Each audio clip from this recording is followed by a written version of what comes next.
Welcome to So Many Receipts. I'm Flo Michelle. And I'm Shelley Seddon. And we are two entertainment journos based in Sydney, Australia, who love to analyse and talk about all things reality, TV and pop culture. Each week on Receipt Roundup, we bring you our take on what's trending. This week on the show, the cat fighting on the Real Housewives of Miami is back. Carrie's bizarre date with Aiden on Just Like That. The final picks on Farmer Wants a Wife. The cheerleaders are also back in America's Sweethearts and more. I have to say, I am so happy the Real Housewives of Miami is back. Ooh, and I think this show is here to remind us what a good Housewives franchise actually looks like. But why are there only 5 housewives? It's weird. Why aren't Marysol and Kiki up there? They're fabulous. They've got some of the funniest lines. I totally agree. I love Marysol and Kiki. And the ep starts with the shock breakup between Alexia and Todd. They have only been married for 2 years. And Alexia says they went out on a date on a Friday night, had great sex, and the next day he secretly moved himself and his daughter out of their apartment and moved to a place he rented a month earlier. And then to make things even worse, he did it in front of Frankie, who is Alexia's son with special needs. So Alexia was completely blindsided. Yeah, and I was thinking, oh, God, so it was goodbye sex and she didn't even know. She always made out in the other seasons, though, that they were solid. So this, it did surprise me. Yeah, so this incident happened 4 months before the season began. So, of course, producers needed to get this on camera and started filming early. And by the time the show actually started filming with the entire cast, Alexia and Todd were kind of back together. So they keep flip-flopping. One minute they're papped kissing at the beach, and the next minute we hear the divorce is final.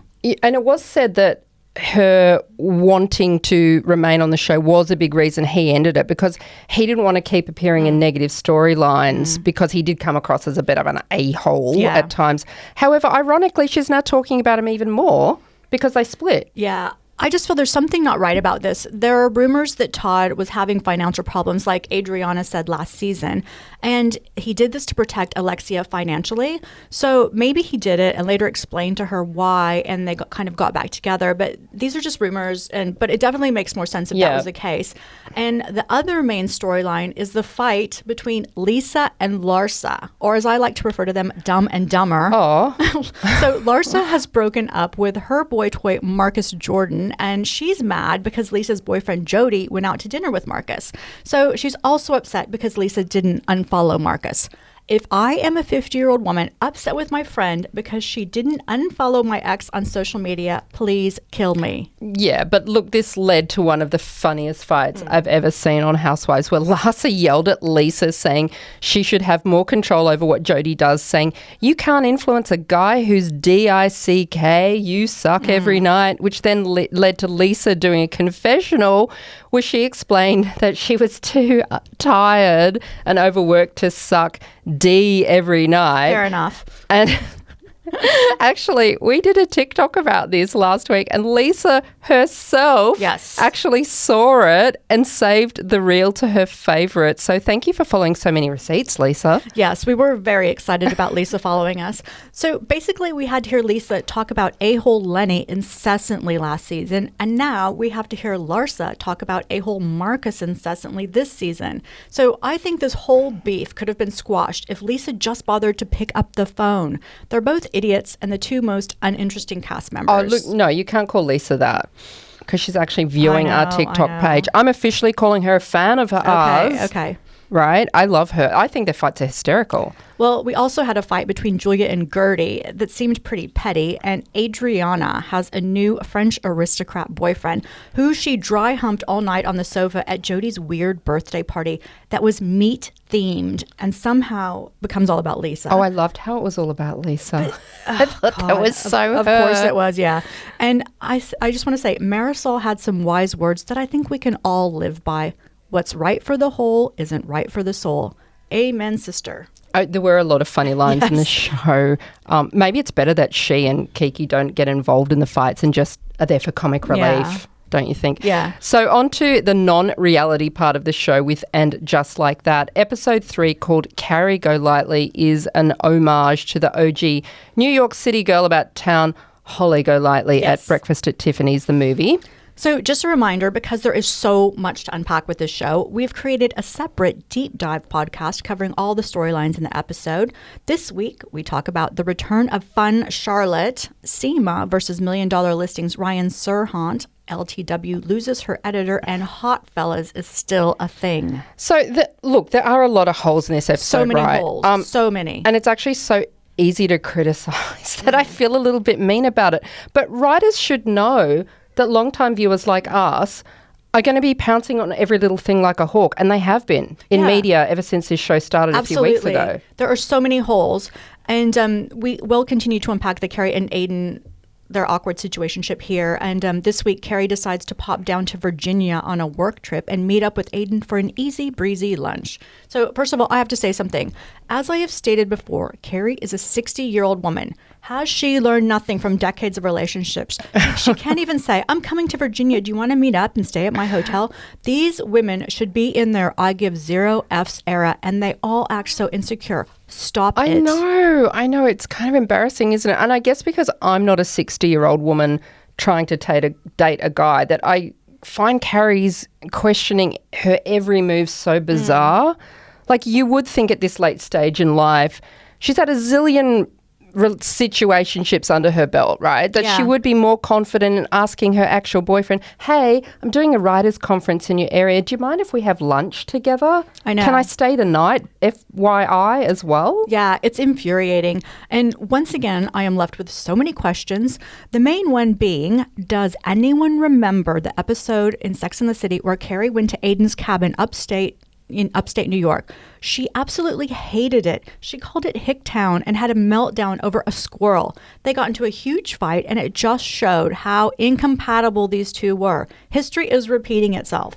Also, as a PR manager, I laughed that she was even getting offered speaking gigs at Google and South by Southwest conference, and now there's a Virginia spot in the first place. Her book is not current. Yeah. Right? We're not sure when it came out or whatever in the show, but she's got no current column. There are so many authors constantly coming out.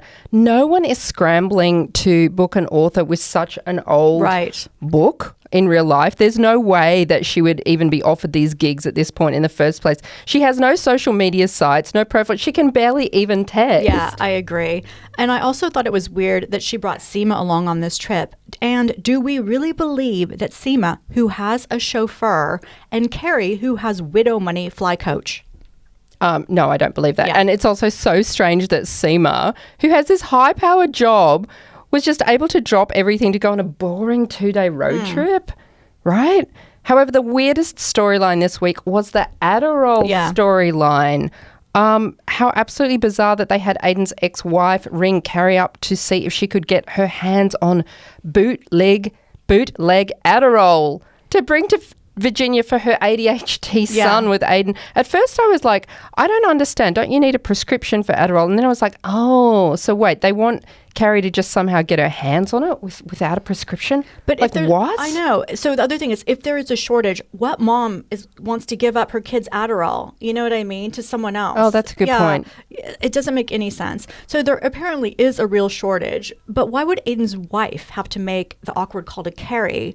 Like, wouldn't she have Aiden ask Carrie instead? I know. And also, Aiden told his ex-wife that Carrie was coming to Virginia, but he didn't actually have time to mention it to his kids. It's like, does he have the kids full-time? Couldn't they just switch custody days? Like, shoving her into the guest house was a bit rude. Like, to me, this relationship does not work on any level. Yeah, and like with the writers, I feel like saying to them, you don't need to explain everything like in 10 sentences. Just fix up some of the holes. Yeah. Because they don't make sense. And actually, just a continuation on from the episode before where Carrie, remember she wanted to buy that ugly dining table? $7,000, from First Dibs. And Aiden gave it a thumbs down emoji and she didn't even know what that meant really. Yeah. Like she was analysing his emoji.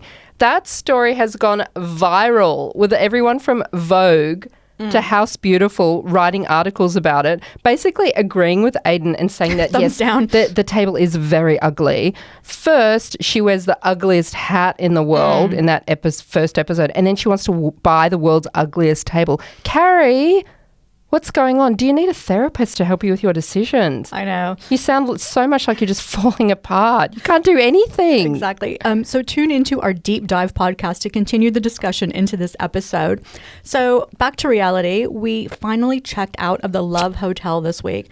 And I have to say the finale was a little bit underwhelming. I feel like the producer said, okay, ladies, you don't have to be in love with these guys, but let's just give the people at home a happily ever after. Just pick someone to check out of the hotel with.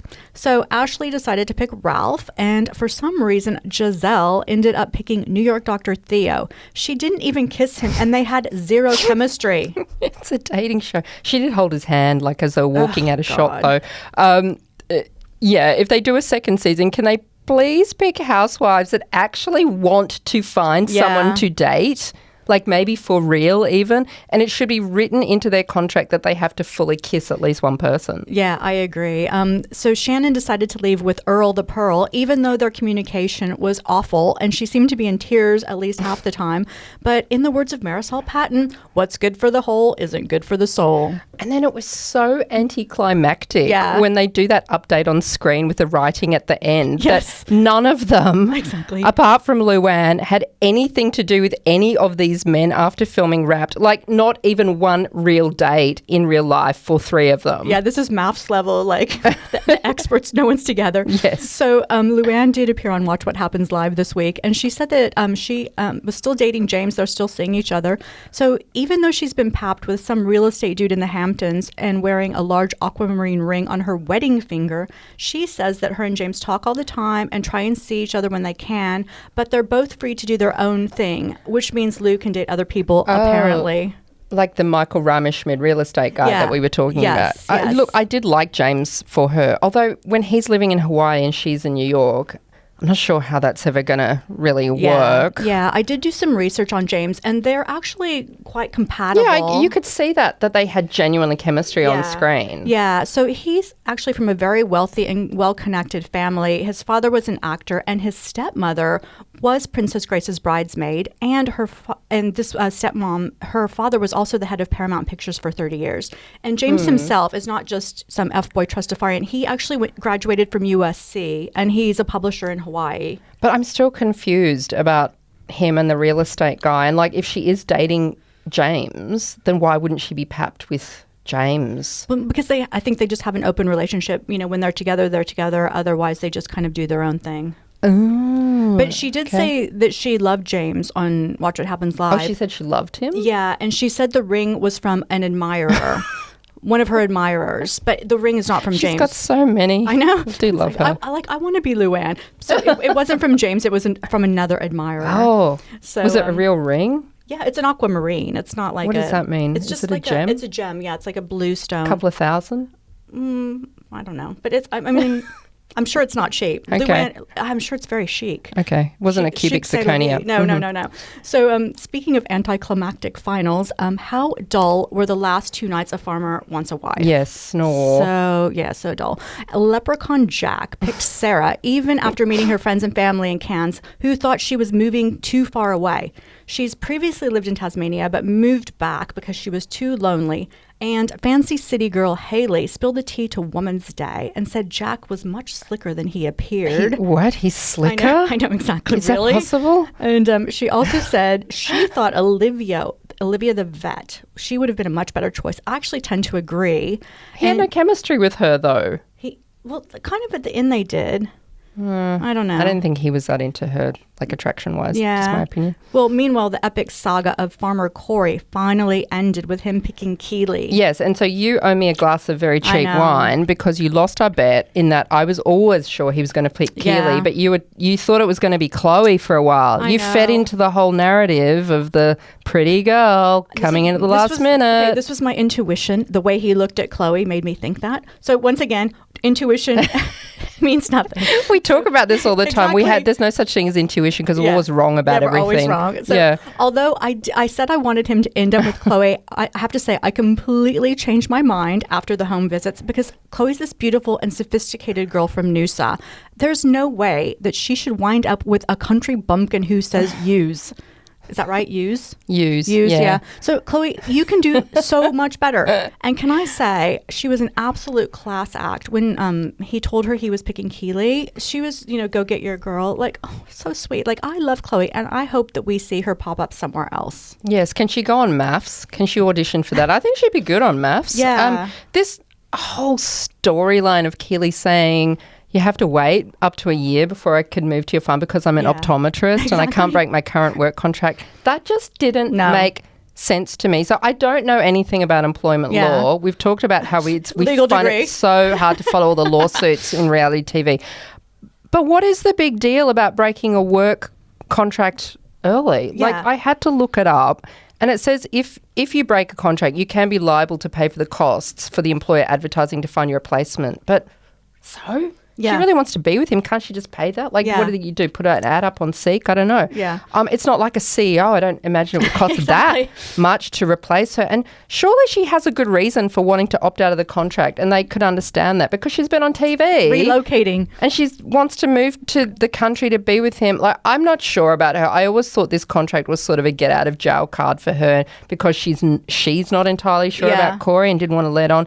And even he said in the show and in that final episode, he didn't understand how her contract worked. Yeah. And said it was so vague and she should have told him more about it instead of this late stage. Yeah, I agree. So if she was on a 1-year contract and has 10 months left, she must have worked for 2 months and then left to go on the show. Yes. So her employer is obviously flexible. And I would just like to remind everyone, Corey is 24. Keely is 21.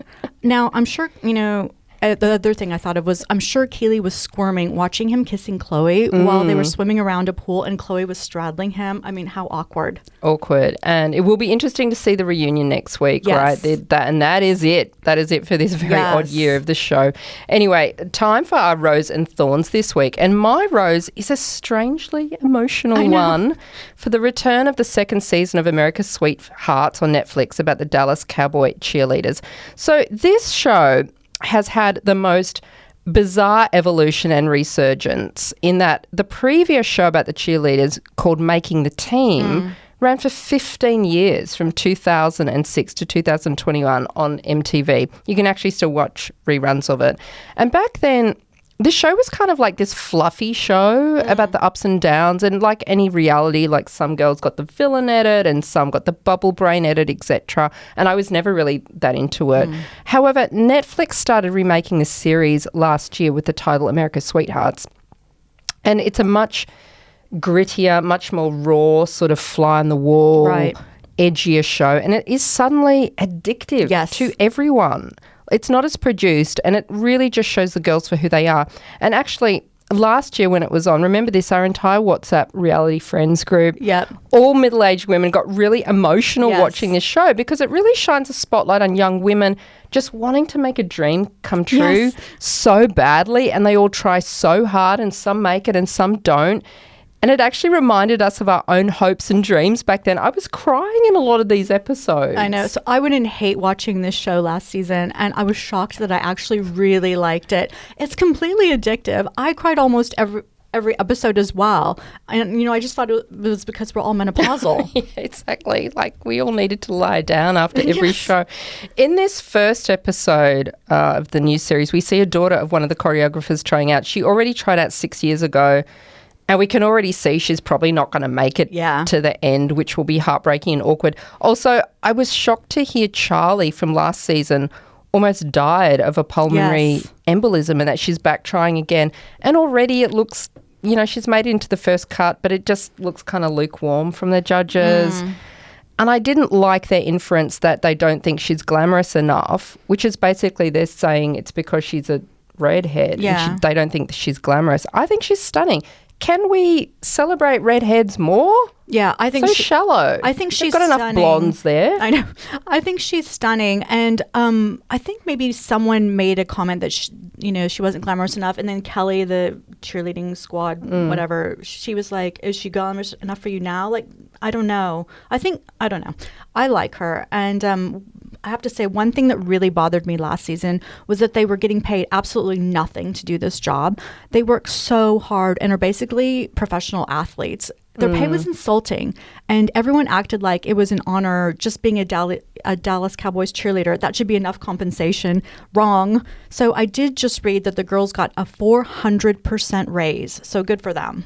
Oh, that is good for them, because they showcased one of the cheerleading leaders, and she said she had 3 jobs. Yeah. It was just, I mean, how do you even manage it? Because like you'd have the commitment of the games and the rehearsals and sometimes media stuff. You'd have to have a very flexible workplace. Yeah, absolutely. I don't know how that would even work. Like they're just hustling. And also, didn't you think it was bizarre that they always have people like a meteorologist, a preacher, a country music singer on the selection panel? What do these old men know about picking these girls? Like they've got their fate in their hands. No, I know. My thing was like the meteorologist, he was like a very popular TV personality from the area, and like the country music singer. Like it's all about entertainment, and the audience is like men going to a football game. So you would okay. So they're like from the viewer's point of view. Yeah, okay, that makes much more sense. Yeah. I just thought, they were representing the male, kind of what the men. Ooh, the male gaze. Yeah, I know. Well, there's lots of females there as well, so it's probably a good balance.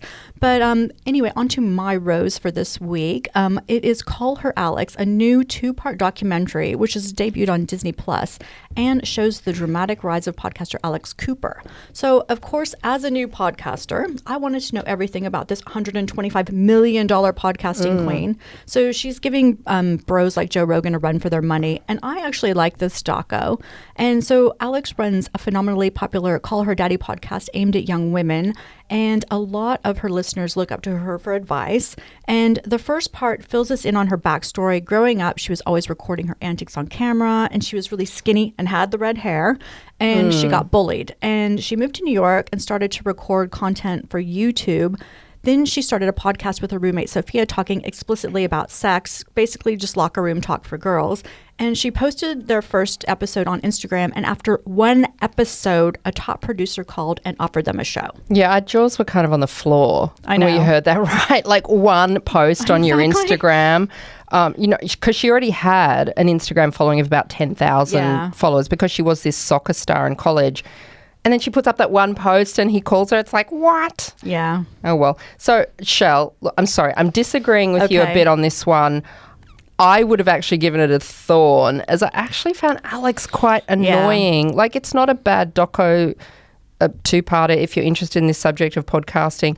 I just have a little bit of a problem with her because she does go on and on about stuff, the gospel according to Alex. And also, I am mad about the hair. I know I talked about hair last week. I'm talking about it again because her whole shtick is that she was a plain red-headed kid who didn't get invited to boys' parties. Fast forward to now, and she's completely transformed herself into a blonde Barbie doll. Yeah.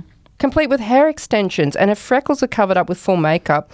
If she's all about authenticity, why hide all of this? Yeah. I just think it's her evolving into her look, I don't know. But they made such a point of talking about it as part of her narrative that she was the redheaded kid that nobody thought was popular. And now she just looks like this beautiful blonde Instagram model. Is she actually saying, if you're a redhead, girls, don't worry, when you're older, dye your hair and you'll suddenly become popular? Yeah, I don't know. Is that part of it? I don't know. I just kind of found that a bit disingenuous. And it just goes back to how in America's Sweethearts, the coaches didn't. The inference is Charlie isn't glamorous because she's got red hair. I mean, this all sucks. Yeah. No, I actually love redheads, and I've been a redhead several times in my life. But there is another important part of Alex's story. She claims she was sexually harassed by Nancy Feldman, her soccer coach at Boston University. And I thought it was interesting that they actually named the coach. And Alex and her parents went to the school with evidence, but they refused to investigate, and Alex ended up quitting the team. And the second part focuses more on her podcast, taking her podcast on the road, a common theme. Yeah, so that news about the coach broke this week because the documentary came out this week. And so that Nancy Feldman didn't say anything, but the assistant coach did make a comment, and it was just nothing. It was like, I didn't know what was going on.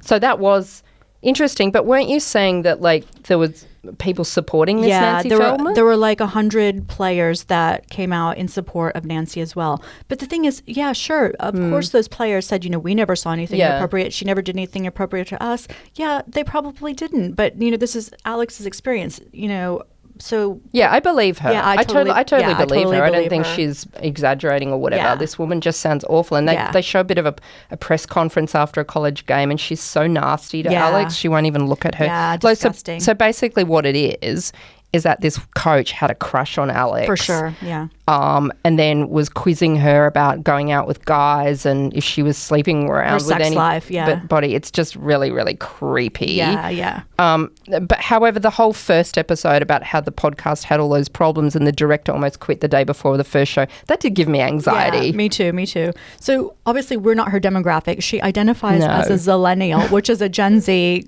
cross millennial. She was born in 1994. Cringe. But, the year we started journalism. Exactly. Back with typewriters. Yeah. So she first came on my radar when she interviewed Gwyneth Paltrow, and Jane Fonda actually said Alex was one of the best interviewers she's ever encountered in her entire career. And the show has evolved and is now more about empowerment and interviewing celebs. And she has built this cult-like following with the Daddy Gang. And Call Her Daddy actually refers to the fact that women can be in positions of power. They can be the daddy.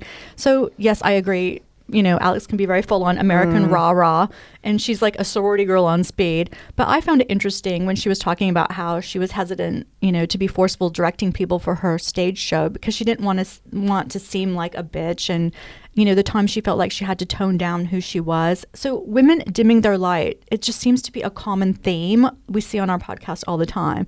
And as Jackie Gillies would say, shine, shine, shine. So the other thing I liked was when someone said, oh, you could be the new Howard Stern. And she said, no, I'm Alex Cooper all day long. And at the end of the day, Alex and the community, it's all about the sisterhood. And that's something I can get behind. And she's also an amazing businesswoman. Yeah, I mean, for me, I'm not going to listen to a podcast because I'm not a zillennial. Yes. I'm a xenomenopausal, whatever you call it. She's too young for me. Her following's all too young. It doesn't, it's not for my demographic. But you know what?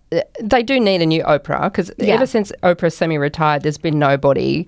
So it may as well be Alex Cooper. Why not? Yeah. Celebrities like her. I don't like it when celebrities go on those shows, though, and they just fawn over the interviewer. There's a little bit of that going on. But, there's no Oprah. May as well be Alex. Yeah. Who else is around? There's just Dr. Phil. Yeah. And Sarah Jessica Parker was just on there was a couple days ago. Yeah. So I would probably listen to that as well. Okay. So my thorn for this week is for the return of Jax Taylor on the Valley. He's been holed up in rehab for 30 days, but he's now returned to the Valley in the latest episode. Firstly, how funny was it that the first thing he does after getting released is getting a haircut and getting Botox rather than going and visiting his son? Maybe the Botox I could sympathize with. Yeah, no. So my thing was the first, he gets out of rehab. The first thing he says is, I just got out of rehab. I want to go out. It's just like, yeah. So that shows this budget broke ass rehab that he went to, who lets him rage text, lets him have his phone, lets him leave the facility, and lets him watch, stalk his poor, wife on camera. So when is this show going to end? It is so dark. I can't believe this is still Hayu's #1 show in Australia. These people are toxic. These toxic men are getting this platform. This show isn't fun. These people aren't interesting. They dress terribly. I don't get it. Well, people are watching. I know. Why? Well, it goes back to the thing where I don't mind watching people argue, and I like kind of seeing that. But for some people, it's too triggering. In the US, it's been too triggering, but in Australia, it's fine. People are watching. And I thought it was funny how he and Zach had a fight at Jesse's house, which saw Jax breaking the fourth wall, saying, it's my show. This is my show. And then Zach responds, oh, well, not for the last 30 days. It's not. Yeah. And Jax also went on Watch What Happens Live this week, and he was visibly uncomfortable, right, when he got all those negative scores from the audience to various questions that Andy was asking. Yeah, good. I don't know why they're giving a platform to this toxic, disgusting guy. So with this show, the thing I always say is stop breeding. But they obviously don't listen to me because we have 2 new Valley spawn. So Nia and her husband Danny, who I actually like that couple, they welcomed their 4th child, 4 under 4, earlier this month. They have a new baby girl named Adelaide. Oh. And also Kristen announced on June 13th that she gave birth to a baby girl named Kaya Lily. So I was like, Kala Lily, Kaya Lily. So Kaya apparently means sea in Hawaiian. Oh, I actually like that name, Kaya. I've always liked it. Oh, you don't like it? I love Kaya. Yeah. So producers were also recently forced to do an interview explaining why they continue to give a platform to an abuser on the show. And it was just one of those interviews where they just do a lot of umming and ahhing and saying they felt it was an important story to tell, and they try to present it in the best way possible. I mean, it's interesting that these issues are now coming more and more to the forefront. I mean, Jax is the star of the show. Like, he'll probably improve, and they'll keep him on, though, right? No, well, like we were saying off camera, off microphone, we were saying it's like MAFS and Paul. It's like, why did Paul not get kicked off the show? Because they wanted to show how he could be redeemed and how he could be, rehabilitated. Yeah, it'll be one of those. Yeah. So my thorn for this week, Peacock has confirmed the 23 new cast members for season 4 of the U.S. version of Traitors, hosted by the fabulous Alan Cumming. So I absolutely love Traitors. We both do. But I just wish I was more excited about this cast. So there's always a handful of Real Housewives. And this year we have the return of Dorinda Medley, who was the first person voted out last season.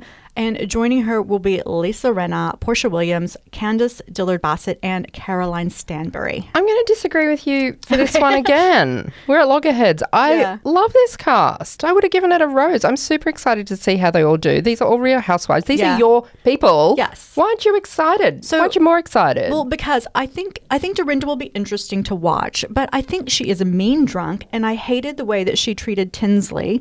And I think Lisa will also be interesting, but I hated the way that she treated Yolanda and Denise. So, and I did watch Atlanta for the first time this year, and Portia she just didn't make much of an impression on me. And I do love Caroline Stanbury, but I'm just not sure this is a good format for her, and I don't know Candace. Oh, I love Candace. Candace from Real Housewives of Potomac is hilarious.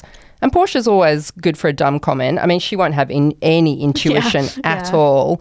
I think it's going to be interesting to watch Lisa Rinna, because I think people on the show will assume she's a traitor because she's an actress and she's a big personality.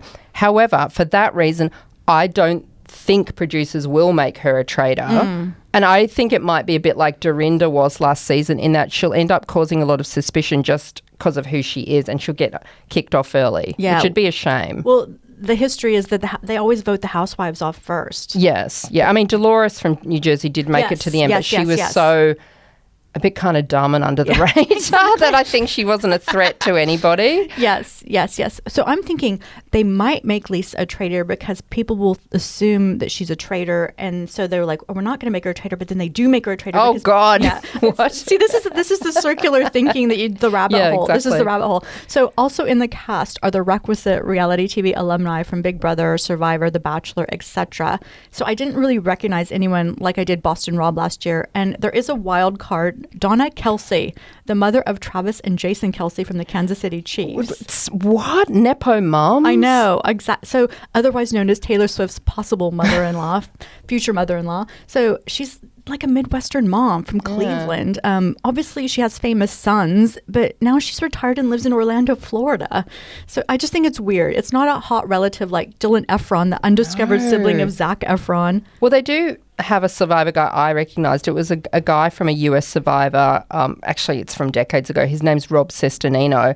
Rob is brilliant. I still remember his season of Survivor like 15, 20 years ago. He's so funny. He's really super, super smart and good at working things out. But then, as we've seen on Traitors, they do tend to get rid of Survivor people because they're thought to be too strategic and crafty and smart. Yeah, exactly. So there is a controversial contestant, Michael Rappaport. So he's an actor, comedian, and podcast host. He's also a Housewives superfan, and he regularly appears on Watch What Happens Live.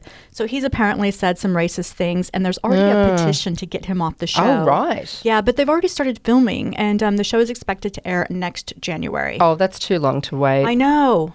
What are we going to do for 6 months? I know. Anyway, that is it for this week. Thanks for listening. I'm Fleur Michelle. And I'm Shelley Seddon. Join us next week for So Many Receipts.